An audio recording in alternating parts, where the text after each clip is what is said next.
So I think most people, when we showed them the property we purchased, they thought we were absolutely nuts. It's not something that the typical couple would look at and say, "Oh, I want to build a home or redo that and make it a home." It was run down. It was a duplex. It was run down. It had been a couple other things in the past, but it was vacant at the time. So we ended up taking it down to the slab, and we only kept the front wall and the front part of the roof, and then we redid it from there. So, welcome to Rochester Business Connections, powered by Balbert Marketing, LLC, where I get the chance to chat with Rochester, New York's very best business owners, entrepreneurs, and thought leaders. I am your host, Ben Albert. Don't forget to subscribe, and remember, we don't do advertisements. My fee for this show is simple. If you gain value from the episode, personally share with a friend and explain your favorite part. Let's get started. I am here with Alyssa Poole. Alyssa, what's up? How are you today? I'm good. Thanks for having me. How are you doing? I'm doing good. I'm excited for this. We were both saying before it's been a busy week already. There's stress, but this is literally my favorite part of the day. And I'm excited because we get to talk about, you're the co-owner of Victor Views. Yeah. Really like a boutique style assisted living facility with your husband, Zach, right? It's Zach. Yes. And I had to use my cheat sheet. I forgot Zach's name. Sure. And ultimately, I saw you on the news. Everybody loves the facility. I looked online. It's freaking beautiful. It's clean. It's modern. But let's give you an opportunity to tell us a little bit about what you do at Victor Views and who you offer. A little bit about what you guys do in your residence. Sure. Well, thank you for all of that. I appreciate that. So we are, like we say, a boutique style assisted living home. So it's a residential model. It's not something that you see much in New York State. Pretty popular down south more. But we thought we could bring it to New York State and see how it worked. We're licensed for 12 beds only. We're a home. So we're a one-level home with bedrooms around the perimeter of the home. We have a main dining room area. We have a main kitchen, and then a main living room where, the residents often spend a lot of their time together. The reason we built this model, not only, for the socialization model of it, but just having that engagement every day. So, the residents, what we tell families is, you have a bedroom, it's not an apartment like a regular assisted living facility, but it's a bedroom. So, we want the residents to sleep in there and be comfortable at night, but during the day, we'd really like them out and gathering in the main living areas, in the main dining room and kitchen. So it's a lot like home. You use your bed for sleeping, and then you come out and you enjoy the rest of the home during the day. I like this. So there's a social aspect. I know a lot of assisted facilities, you kind of have your own spot and then maybe you leave to get to it sounds like everything's all in one centralized location. Yeah. And it's nice to see it working out the way that I had envisioned. Like I said, people are really just using the bedrooms to sleep, and then they're coming out and they're enjoying each other's company all day until bedtime, really. They can go to their rooms for some quiet time during the day. But often they enjoy quiet time just besides each other, whether it's reading a book or watching a program together, TV show. They're often just sitting there to be with each other for company, which is really, really nice to see and very beneficial, for them, their cognitive ability. It kind of keeps them going, which is great. I like to hear that. Everyone's been through death somewhere in their life. And I remember when my grandfather passed away, just the whole senior living situation just didn't seem like at home for him. He's very social. He's incredibly social. He would go into the diner and everyone would know who he was for 20 years of his life. So being able to have that social community, you said that residential style is not very common in New York. Where does this idea come from? So we really, actually back in 2015, we were listening to a podcast, and this was kind of an emerging trend with a guy, his name was Gene Garino. He started it, and he actually was looking for a place like this for his mother in New York State, upstate New York, and couldn't find anything. So they actually moved. They went to Arizona, and this is a very widespread, like I said, widespread in Arizona and Texas. There's a couple of these homes, in every state now. It's becoming an emerging idea. But that's really where we got started. We took a class down there, and we just thought, I also have family experience with my family in larger facilities. And I just thought there was an alternative. Like you said, it's sometimes hard for people to transition. They've been living in their home for 50, 60 years, and it's a home. So when they need extra care, it's really hard to go to a big facility for some people, especially like you said, that small town guy who is so used to knowing everybody, and then he goes to this big facility. That's a hard adjustment for people. So I wanted to provide this alternative model for individuals that do want to keep it small and keep feeling like they are living in a home, even if they're needing a little bit more help with those daily tasks. I love this, and you can go as deep or just shut me down if you want. I'm curious about your experience with your family, or maybe just what you've seen with the larger homes, and like what was the experience there, and why is this experience, the Victor Homes experience, so much different? Yeah, so I mean, there's a couple of reasons. Like I said, we're different. So a big facility is okay for some people, right? Some people like having that big campus like feel where they have several different places to choose to eat. They have big buildings where they can go to different rooms and do different things. But we offer a home. So we have a home, we have a bedroom, we have kitchen, and we have a main living area. We have less residents, so it's a much more tight knit community. I like to call it a family because I really do feel like we're becoming a big family. We have the consistent caregivers, so it's not new faces to the residents every day or every shift, which is really nice. They really, really get to know the residents. And, oftentimes I come in and they catch me up, or the residents catch me up to speed on everything that happened, because everybody knows what's going on. They're taking care of each other. The residents are caring for the other residents. So it's just a really nice community to be a part of. And like I said, it feels like a family. It doesn't feel like a big campus community. It feels like a home with people that care about each other living in it. And the staff to resident ratio is quite different. So in a typical bigger facility, on a good day, you get like one staff for every 10 residents. Sometimes for every 16 or every 17 residents, whereas here we're about one staff member for every 4 residents at this point. So a pretty big difference as far as the amount of time that a staff member can spend with a resident. And we can really tailor, towards the residents' needs and their preferences, because we don't have to satisfy 100 residents. We only have to help, keep 10 people, 12 people happy and comfortable and safe. So it's a lot less to deal with as far as that goes. Yeah, a lot less. You can actually tailor and cater to their specific needs. Absolutely. I love this. I like the college campus analogy.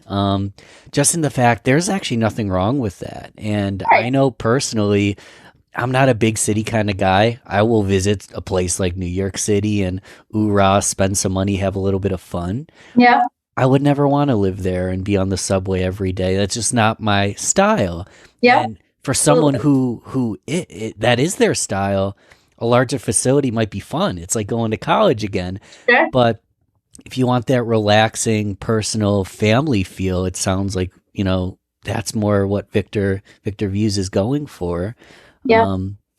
Where did you get your start? Did you go to school for hospitality or this kind of thing? No, so I'm actually an occupational therapist. I've been an occupational therapist for about 10 or 12 years now. I don't know, I lost track, but I started out working at St. Anne's. So again, I was, part of that big community. It was great. It's, a great community to be a part of. And then I transitioned to home care. Being in the home care field, I got to see so many more of the communities around me, going in and out and helping people within those facilities. So that's really my background as an occupational therapist. I'm still an occupational therapist, still doing home care a couple days a week. So that really gave me my knowledge. I've always worked with the geriatric population, and I absolutely love it. I knew I wanted to do that from the start. I've always had that special connection, especially with my grandparents growing up. So I just knew that was the area I was going to be focused in no matter what I did. And then my husband, he actually owns a construction company. So, with his knowledge of the structure, his knowledge of property management, and we have some rentals as well, some real estate. He's very interested in that. It just kind of seemed like our two skills, that skill set really made a good combination for this assisted living model. It is a good combo. I joked about it when we spoke last that Yeah. it's beautiful, and it really comes in handy when one of the co-owners has a construction background. Yes, Um, absolutely. because it's spotless, it's painted, it's beautiful. What did the location look like before you guys came in and remodeled it? Was it beat up? Was it decent? What was like the before and after? Yeah, so I think most people, when we showed them the property we purchased, they thought we were absolutely nuts. It's not something that the typical couple would look at and say, "Oh, I want to build a home or redo that and make it a home." It was run down. It was a duplex. It was run down. It had been a couple other things in the past, but it was vacant at the time. So we ended up taking it down to the slab, and we only kept the front wall and the front part of the roof, and then we redid it from there. So yeah, it was a very interesting, and my husband did a good job. Let's just say that. It's a big project. How It long was. did it take? The construction piece of it was probably, well, if you go through all the zoning stuff prior, I mean, we were a full year with the zoning requirements, the town board passing it all through that. And then the construction piece was probably from September to May, May or June. And then the licensing piece we were doing right along. So to get licensed for New York State, that was another solid year and a half to get through all of that. So So it's not an easy process. no, not easy, but every part's doable. You got to know that's what you want to do, or you're not going to make it through. And we both knew this is what we wanted. So every day we just chugged along and got it done. I love that, and that's kind of where I wanted to take the conversation. Like, how did you know this is what you wanted? I mean, you're in occupational therapies in construction, match Hmm. made in heaven to make this work. But Yeah. why did you make the decision? Why was this your goal, your vision for your next step? Yeah. I mean, that's a good question. I think being an occupational therapist, I knew I had a passion for caring about people and maximizing or encouraging their highest quality of life, keeping them as independent as possible for as long as possible. So that's always been a passion. But I also knew there was more to me than being an occupational therapist. I knew there was something else that I needed to do. And then having my grandparents go through, the whole transition from independent home living to assisted living to skilled nursing, my eyes were just kind of opened to a lot of things through that whole process. And I really wanted to be able to provide the care that I feel people really deserve as they're aging and as they're going through those transitions, not only for the resident, but also for the family. You know, it was just, I was very, very passionate when my grandfather especially was, going through that transition. I wanted to be able to provide all that care for him. I couldn't at the time. So I was like, I want to do it for the next person that I'm able to help. So when this opportunity came up, when we heard the podcast, when we found the building, it all just started coming together. So I knew that's what I was meant to do. And then my husband was right on board. So his support was huge in all of this.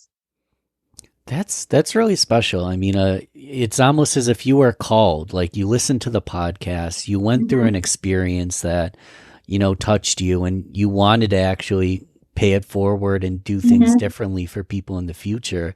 And Yep. I just commend you for that, because a lot of people, me included, will listen to a podcast, get all like excited, and then not actually take the action. And with all the work involved, it's amazing seeing this all come to fruition, and seeing that you're operating and Victor Views is open and running, and it's, you guys are still pretty fresh, right? When was the official grand opening? Yeah, so we had the grand opening middle of August. So we are, I mean, we've been open a solid 4 months now about. So yeah, we're still pretty fresh. I think the idea is catching on with some people. It's still, it's still a new idea. So explaining it to people has definitely been like the biggest, I would say, barrier as far as getting people to come and look, because it is a new idea. It's not only a new building, but it's a whole new idea to the state. So that's definitely the biggest hurdle. But I love having that challenge. I love explaining the whole idea to people, explaining the model to people. So it just kind of comes with the territory, and I'm willing, and I'm able, once people see the house, I can really explain to them, what we're here for, what the services are that we offer, and what sets us apart. Yeah, it is. It is a new idea, but that's almost a good thing, because there's so much growth to happen. Mm-hmm. And I feel like, I mean, you tell me, I feel like the people that want to live in a residential area, like in a situation like this, they're probably totally on board, right? They probably absolutely love it. Yeah, definitely. Like I said, once I can share the idea and we can get people in the house to look at the house and to tour around, it kind of ends up selling itself, let's say, for lack of better terminology. They just see what you can automatically feel the family atmosphere when you walk in the home, when the residents are talking to each other, when the staff's talking to the residents. It's more than just the daily communication that has to be done in a facility. It's actually personal conversation, and it's residents looking out for one another. So it's nice. So personal conversation, people look out for each other. That, I mean, I have a long way to go, but it sounds like it's a perfect fit for me when I actually make that decision. I'm wondering, so a lot of people, and this might be a tougher question, but I don't know the answer. A lot of people have parents or family members, or maybe they themselves are a little bit older. How do you know when is a good time to make this kind of step? Is there a perfect time? Is it just like an intuition kind of thing? Like, what do you think? Yeah, so I mean that is a hard question to ask yourself. What I have found is that unfortunately people try to either maintain the independence or be on their own longer than they should. Families have a hard time letting go before it becomes a crisis mode. So that's what I really like to warn people against is, start to look around before you even think you need it or your family needs it. Because if you don't, you're going to be rushed into a situation. You're going to be rushed into decisions that have to be made. And you don't always end up in the ideal place or the ideal situation. So really planning ahead is the biggest thing I can recommend to any person, any family. Some key signs that you're going to look for if somebody needs a higher level of care is not only in that person themselves, like not only are they not taking care of themselves anymore, but their living space is going to be a little more disorderly. You might find dishes that haven't been done. You might find stuff on the floor. You might find mail that's been unopened. It's just those subtle signs that can kind of indicate something's going on and somebody's needing more help. As far as assisted living level of care, we can offer the assistance for bathing and dressing and toileting and showers and medications. So if those daily tasks are not being completed or safety is a concern or somebody's falling, and that's definitely an indication, but it's also it might be almost too late at that point. Like I said, you really, really, really want to plan ahead. So, if you have any older parents or you're kind of on the verge of starting to look, just start looking because you really want to have that choice be up to you, not because it's a crisis. That's like such good advice to plan ahead. Don't wait for a crisis. I mean, Yeah. I know personally at my age, and this isn't a specific thing that I would need to plan for. However, there's a million things that I don't plan for, and then I'm like caught off guard. I'm in Yeah. crisis mode. However, if I plan ahead, it's like exciting. Right.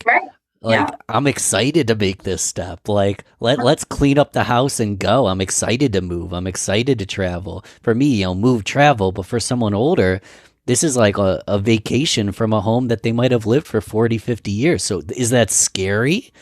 Yeah, it's probably pretty scary, but it seems like it could be pretty exciting too. Yeah, and it is scary for people, but I think, like I said, if you do plan ahead and they're allowed to get that choice of either place A, B, or C, rather than just being pushed into a place because there's no other options, that definitely helps with the transition. So if you have that time and you've planned ahead, that's huge for making the transition smoother for somebody. So who should come in and see the place? Can anybody just come in, schedule a time and come in? Is there a perfect person to come visit? Yeah, I mean, I'm willing, like I said, I'm willing to show it to anybody. So, if you're looking for your parent, if they're in need of, like I said, those daily tasks, then definitely an appropriate place to come visit, to see if there's rooms available for sure. If you're thinking ahead and want to plan for down the road, definitely come visit. We can always, touch base when it's actually needed. But right now, yeah, I mean, it's open to anyone. If you can always call or email me ahead of time, which is, the information's on the website. I'm more than willing to schedule a visit with anybody that, is interested. That's awesome. Yeah, and I hope people do reach out. Obviously people are wondering that there's still rooms available, right? They're not totally full. Yep. So we currently have 4 rooms available.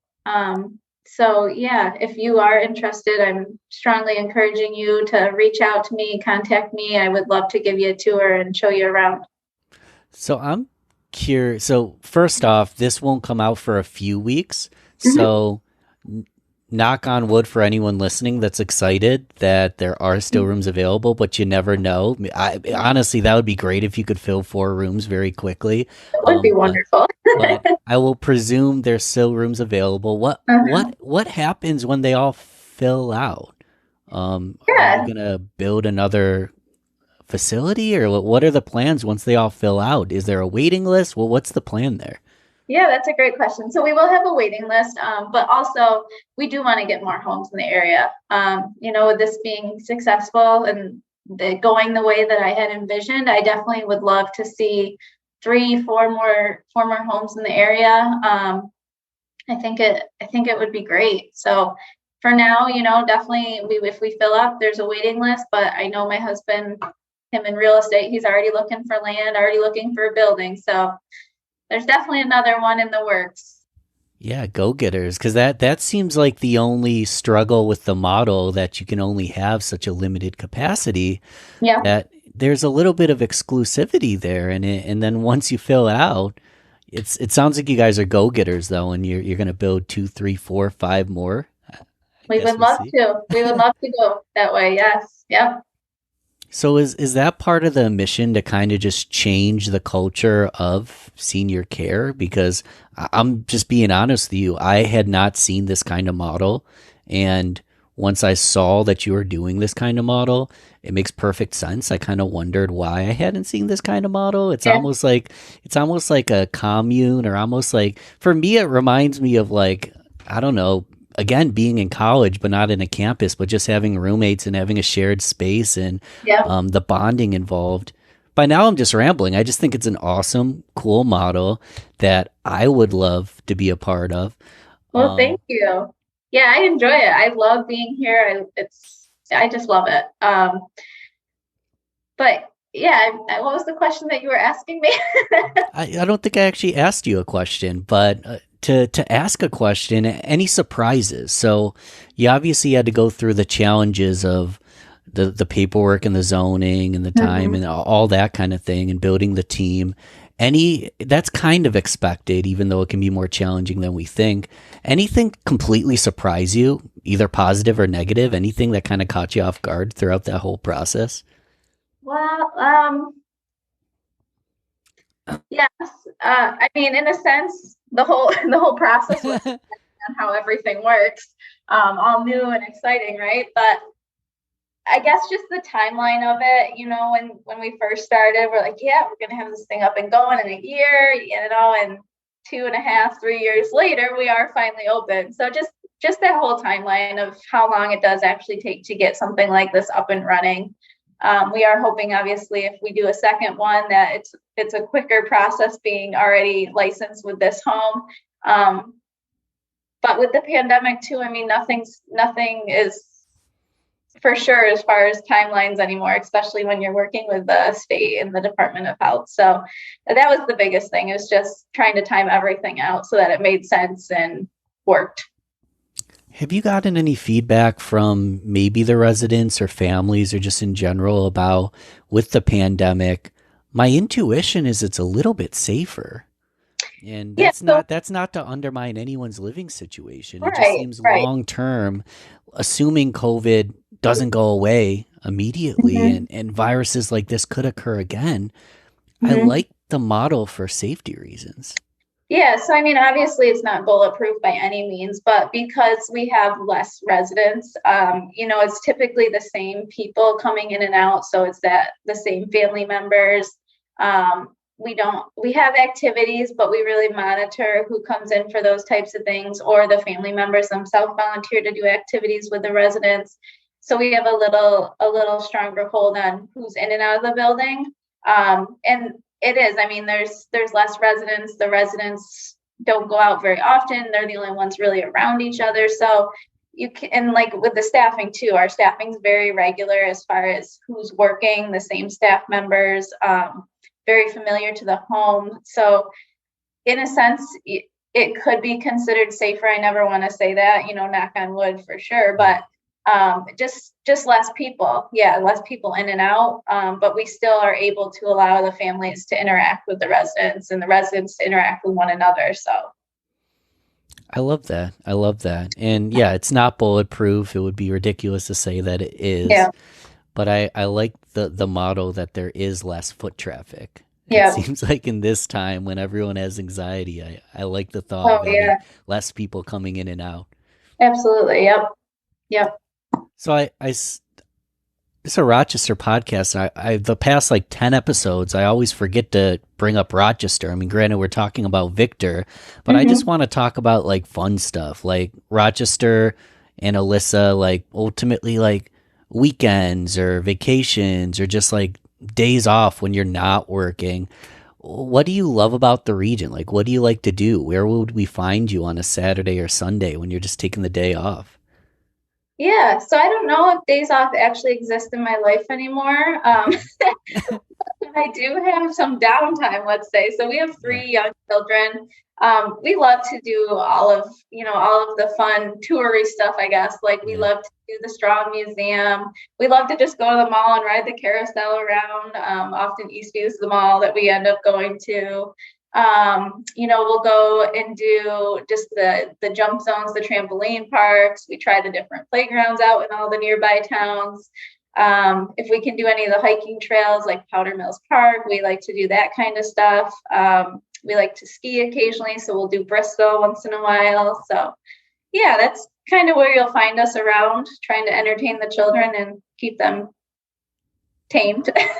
Yeah, you guys must stay really active with skiing and trampoline park. Yeah. I've never been to a trampoline park, but that seems like it would be a heck of a workout. Oh, it is. It's definitely exhausting. Yeah, I don't leave there without sweating. That's for sure. You said you have 3 kids? We do. Yep. How old are they? They're little We ones have or? a 6-year-old, a 4-year-old, and then an 18-month-old. Okay, so 2 of them are crazy and the 18-month-old starting to get a little energetic, I Yeah, imagine, I right? think he's actually the craziest out of all of them, to be Oh, honest with you. He's got to keep up with the brother and sister, so he keeps us. running around and Yeah. That's awesome. What else? Let's go rapid fire because I rapid fire is really just like the get to know you section where Sure. quick, short answer questions. A lot of these are either or, but you can fill in the blank if you don't like any either of the selection. Just to get to know Alyssa a little bit more. Sure. I pretty much always start with coffee or tea, Coffee. Absolutely. beer or wine, Wine. Red wine. red wine, Oh, yeah. dry, sweet, Dry. dry red wine, cats or Yeah. dogs. Dogs. Are you a morning person? Absolutely. That's the best time of day. I'm in How bed as early as I can be in bed with my kids. how early? So the kids obviously probably mess up regularity, but when I hear Yeah. morning person, is that like 6 o'clock or is that like 4 o'clock? So my husband's 3:45 or 4 o'clock Oh my most gosh. days. So when I hear his alarm go off, I'm like, yes, at least I've got another hour. So I'm up around 5:30. I like to get to CrossFit by 6 if I can.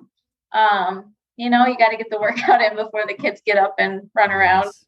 So yeah, on a good day, that's ideally how my day would start. Oh my gosh, you guys are go getters, waking up 4 or 5 o'clock, hitting CrossFit. Oh man, I've been waking up at 5:36, and that's early for That's me. good. Yeah, Yeah. definitely Um, still dark then. So that's good. do you have a favorite season? Fall. Fall. A Yeah. favorite band or musician? No, I wouldn't say single out any of those. I'm a country fan, Hmm. so any of those nice poppy country songs. That's what I listen to if I'm not listening to podcasts or books on the car. And Well, let's talk about podcast books. I'm a nerd where I listen to podcasts all the time. Like I was Mhm. raised musical background, musician, love music, hosted a music podcast, used to go to shows like 3, 4 days a week. I almost never listen to music, Alyssa. Like I'll go to music and I support music, but I'm like so obsessed with podcasts nowadays that I listen to music less and less. Absolutely. So I'm a nerd when it comes to podcasts. Do you have any favorites, any go-tos? Yeah. So I mean, I just started listening to the Ed Milet show. Mm. So I'm a big fan of that show, the Empire show. Um, I do like Relay F. So those types of shows I like the motivational shows, the ones that inspire and kind of make you realize, yeah, you're doing all right, but you can do better. So Yes. yeah, Business, motivation, yeah, leadership, personal development. You said absolutely. Ed Milet right off the bat. That's a great podcast. I mean, Yeah, I would never tell anyone to unsubscribe to this show, but if you want to subscribe to a podcast where he's talking to athletes, he's talking to musicians, he's talking to business people, he's talking to everybody basically. Um, yeah, just about life and personal development and being better and making me look bad in the fact that he's just on such a high level, and I appreciate people like that. absolutely, absolutely. You always got to have something to shoot for, right? Yeah, 100%, Yeah. 100%. What else? I'll do one more, kind of a trickier one, but live or dead, you get to set the dinner table and basically have red wine and relax with any two, three, five people. You get to sit down and just kind of just shoot the shit and have fun. Who Hmm. would you invite to that dinner party? Oh, that's tricky. I would say probably Craig Valentine, Bedros Kulias, Gene Garino. Uh, I'm such a jerk face, Alyssa. I don't know any of these people. Am I just like under a rock somewhere? no, so Gene Garino, he actually recently passed, but he was the guy that started this whole residential assisted living. So Oh, yeah. I really want to do a huge shout out to him and his family. Um, so he's definitely a motivation, inspiration to us. Craig Valentine, he talks about, he has a book like about a whole morning habits routine. Um, Bedros, he does a podcast with him, The Empire Show, which is also very motivational. He's a good friend of Ed Milet's. So yeah, I guess just those types of people that I could really look at as an inspiration and learn a ton from, like way more than I would have time to sit down and listen to. Yeah, it's incredible when great minds sit down and just relax, and you can learn so much. Absolutely. Well, awesome. I mean, the listeners know that the info's in the show notes. If you don't, then you don't listen to enough podcasts. The info's in the show notes, but I always want to make sure we mention it. So how do people keep in touch with you, Alyssa? How do people come and see Victor Views and consider it for their family? Yeah, so you can contact me personally. My cell phone number is 315-576-5082. We do have a website, www.poole.seniorliving.com. And then you can also just email me at Alyssa, ALYSSA, @pooleseniorliving.com. So either or, you'll find all the information on the website. And please reach out. I'd love to talk to you. It's perfect. I'm going to keep you in mind. If you build an empire, in 40 years or ever 50 years, I'm going to join. I'll come to one of these facilities once you build that empire. Absolutely. Well, I have a question about the Poole Senior Living. So obviously you and Zach, your last name's Poole. Why is the facility Victor Views, but the company itself Poole Senior Living? Is it because you want to have multiple, or that was the thought? Yep. That's the thought. So Poole Senior Living is kind of that family company, and then the homes under it will all have different names. So you can have Victor Views, Canandaigua Views, Pittsford Views, right. Fairport Views. You've got, you're Brighton on the right Views. track. You are on the right track. You've got it. Got it. Wow, we only spent like a half hour, 45 minutes together today. Is there anything that we missed? Anything that I should have asked you, or anything you just want to add in at the end here? I don't think so. I think I just wanted to say a huge shout out to you. I mean, I really appreciate you taking the time to do this with us. I know Zach and I have been speaking to you a little bit beforehand. You seem to offer really great services for marketing. So absolutely, if anyone needs assistance with that, I think you're a great guy to have that support from. So thank you again, Ben. I do appreciate it. Alyssa, thank you for that awesome feedback. And wow, I didn't expect that, but ultimately community living, community business support. I know I'm going to be supporting you and your company. I'll be talking about it anytime that it comes up. And I encourage all the listeners to do just that, to support their local businesses, to support their local business owners, and help each other out. So, yeah, that's definitely what it's about. Thanks again, Alyssa, for coming on the show. I had fun. Hey, thanks for having me. I really appreciate that. Thanks for listening to Rochester Business Connections. Don't forget to share this, rate, and comment on your favorite platform. You can also email me, ben@balbertmarketing.com. Let's connect soon. Until then, keep thriving, everyone.